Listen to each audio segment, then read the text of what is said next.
Imagine this, a camera that can capture every single detail of the world. A camera that not only captures moments, but creates them. Some cameras get close, but nothing feels the same as a large format camera. Hello, welcome back to another 3 Amigos video. Today, I want to talk about my journey with large format camera. What is a large format? Well, as the name entails, is bigger than the medium format and is bigger than 35 millimeters. When I say bigger, I mean the sensor, which in this case is the film. So this is a 4x5 film for large format, and this is much bigger than a medium format. And because of that, you actually get a higher resolution per pixel. That means your pixels are going to be even more detailed. But besides that, you actually get improved tonality and less grain as well. That aside, that's not the reason why I started large formats. It's because one day I woke up and I noticed my 3D printer was a bit dusty and I wanted to find a 3D project for it.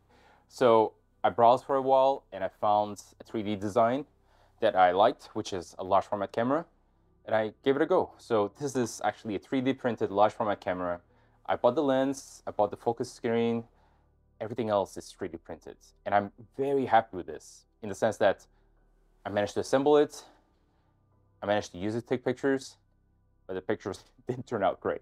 So taking pictures with this has been a struggle. Light leaks problem, focusing also a big issue, but it allowed me to dip my feet into large format. I used this for 2 months and I had to stop it because I couldn't be consistent enough to nail the pictures.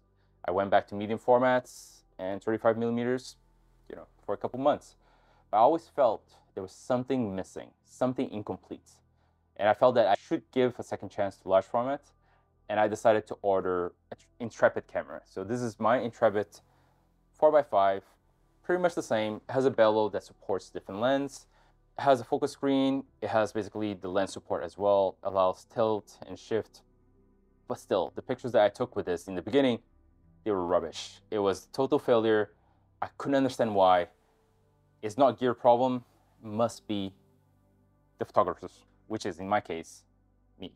So I had to understand a bit more about the process, understand where I was failing, and eventually I managed to take this portrait of myself, and I basically had to challenge myself to understand what exactly was going wrong. I wanted to basically say that I know the path a bit more, everything is a bit clearer, and with this picture, I was able to understand a bit more about the mechanics of the large formats, the development of a large format as well. In Hong Kong, it's very hard to find a place that does 4x5 film processing.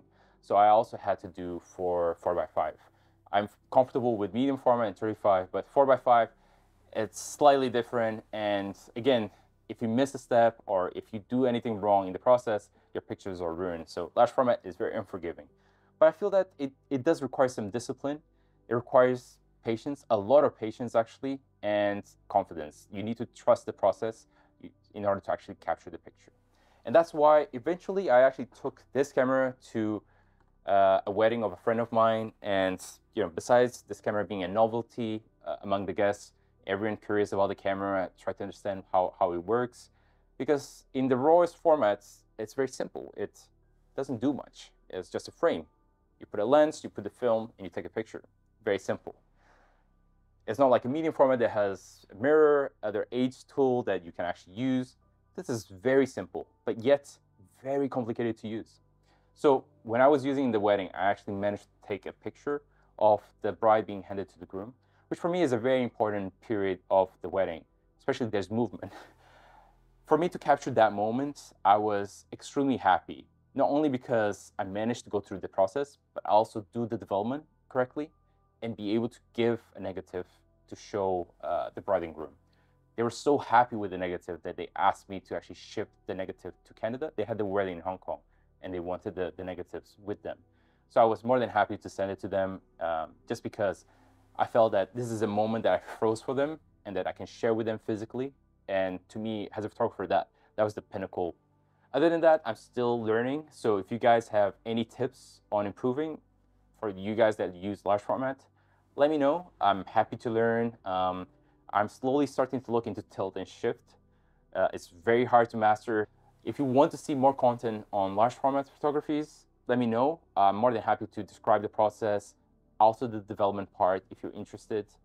Let me know in the comments and we'll make it happen. Other than that, if you like this video, give us a thumbs up, subscribe to our channel. We really appreciate your support and I hope to see you in the next video.